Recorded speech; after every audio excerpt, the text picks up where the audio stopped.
Assalamualaikum warahmatullahi wabarakatuh. Yang saya hormati Bapak Jaksa Agung, Bapak Wajah, para Bapak Perajam dan Kabar Dekat, Bapak Staf Ahli dan para kolega yang berbahagia yang hadir di Rakernas ini.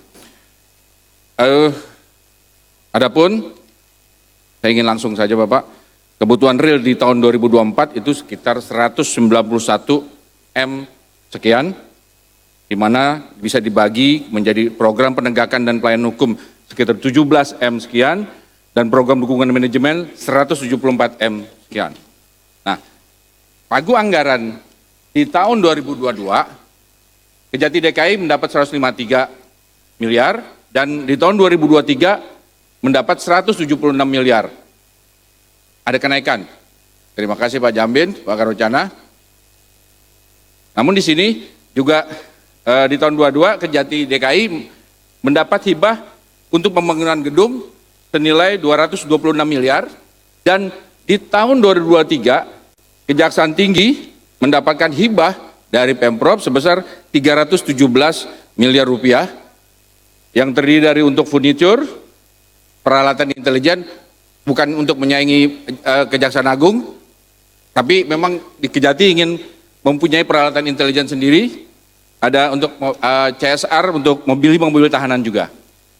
Jadi, nah selanjutnya di sini ada capaian kinerja berdasarkan Sustainable Development Goals. Nah dari tadi kita bicara tentang RPJMN, RKP. Ini asal mulanya ini RPJMN dan RKP itu berasal dari mana? Dari program The Sustainable Development Goals SDG yang dikeluarkan oleh UN PBB. Di mana itu ada 16 kegiatan atau program yang dimunculkan di program PBB tersebut. Nah, diadopsi di dalam RPJMN tahun 2020-2024 dan diadopsi pula di RKP tahun 22, di mana yang tepat untuk kejaksaan adalah prioritas nomor 7, yaitu apa?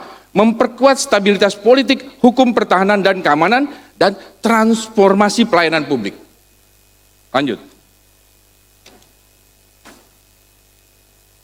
Nah, untuk melaksanaan tugas-tugas direktif, sebagaimana yang sering diungkapkan oleh Karocana, yaitu Pak Narendra Jana, selalu menyebutkan tugas-tugas direktif.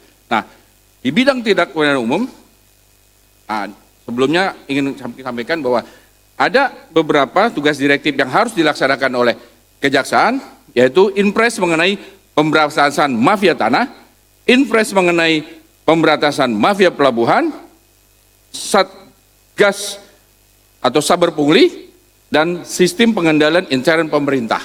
Nah, kami Kejaksaan Tinggi DKI meleburkan pelaksanaan tugas-tugas direktif dalam kegiatan rutin kami sehari-hari. Misalnya di bidang tindak pidana umum, kami telah melaksanakan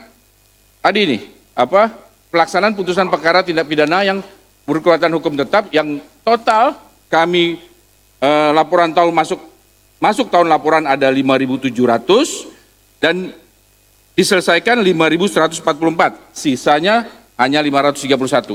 Nah, di sini ada beberapa perkara yang menarik perhatian. Ada perkara Firdy Sambo yang saat ini sedang sidang, ada perkara Medina Zain, dan yang akan datang adalah yang tahun ini akan dilaksanakan persidangan perkara narkotika Teddy Minahasa Putra. Lanjut.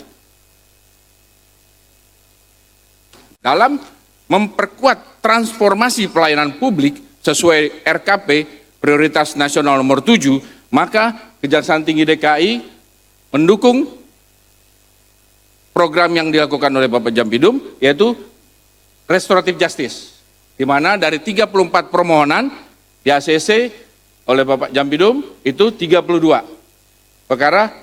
Insya Allah tahun ini, tahun 2023 kami akan lebih genjot lagi Pak Jampidum. Untuk pelaksanaan direktif di bidang pidana khusus, yaitu memperkuat stabilitas politik, pelaksanaan direktif mafia tanah, mafia pelabuhan, dan saber pungli, Kitsus Kejati DKI telah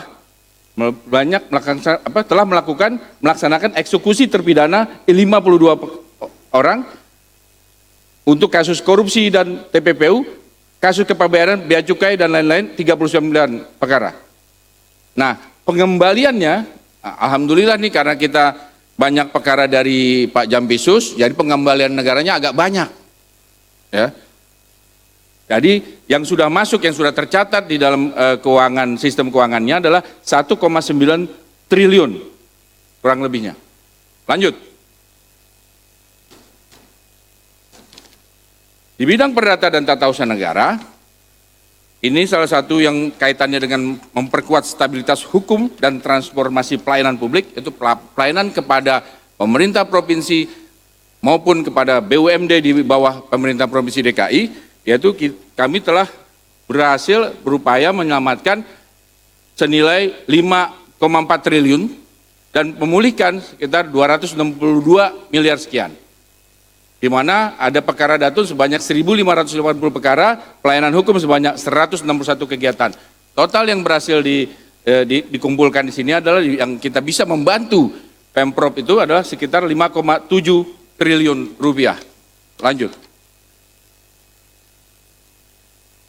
Di bidang untuk pemulihan aset, di mana berdasarkan input aplikasi ARSIS, alhamdulillah Kejari-kejari di wilayah Kejaksaan Tinggi berhasil melakukan pemulihan aset berdasarkan aplikasi ARSIS 1,8 triliun, di mana Kejaksaan Negeri Jakarta Pusat yang mendapatkan ranking pertama dapat memulihkan sekitar 1,5 triliun, Kejaksaan Negeri Jakarta Selatan 245 miliar, Kejaksaan Negeri Jakarta Barat 21 miliar, dan Kejaksaan Negeri Jakarta Utara 4,7 miliar. Lanjut.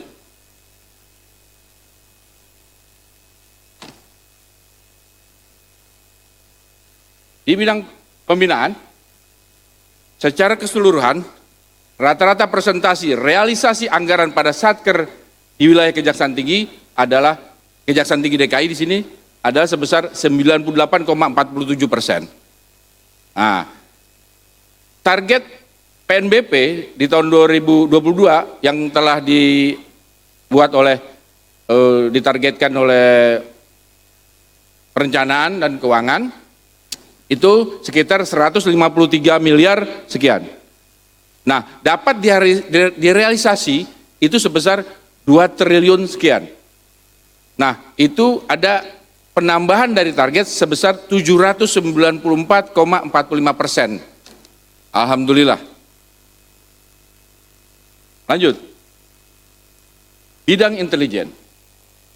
Di sini juga kita ini melakukan penerapan dari program PN7, yaitu stabilitas hukum, di mana ada beberapa kegiatan yang kami lakukan di bidang pengamanan pembangunan strategis, penyuluhan hukum, dan pengamanan DPO. Lanjut. Di bidang pidana militer, kami menjalin beberapa sinergitas dengan stakeholder terkait, membuat SGD, dan ada koordinasi dengan Kaut Milti, Brigjen TNI Dr. Salidin. Nah, insya Allah tahun ini ada perkara koneksitas yang akan kami tangani langsung, yang diberikan langsung oleh Pak Jampitmil. Terima kasih Pak Jampitmil, insya Allah kami akan tuntaskan segera mungkin. Nah, lanjut. Bidang pengawasan yaitu stabilitas hukum dan direktif pelaksanaan SPIP, di mana di sini Kejaksaan Tinggi mendapatkan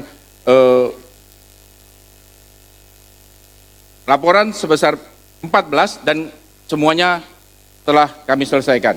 Lanjut. Lanjut. Adapun usulan prioritas nasional di tahun 2024, ini kami mengusulkan, ya Bapak Karocana, Pak Narendra Jatna, jangan lupa dicatat. Kami mengajukan penguatan di restorasi justice, pelaksanaan tim assessment terpadu, fokus group discussion, beberapa yang kaitannya dengan ini, pemberian pendapat hukum, dan maturitas SPIP.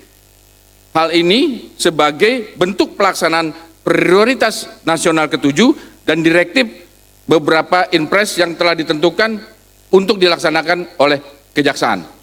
Terima kasih. Demikian presentasi kami. Wassalamualaikum warahmatullahi wabarakatuh.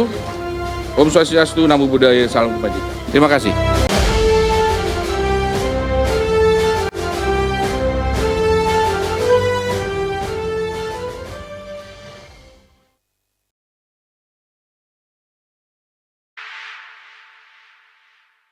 Satu, dua, tiga. Sekali lagi Pak, sekali lagi Pak. Satu, dua, tiga.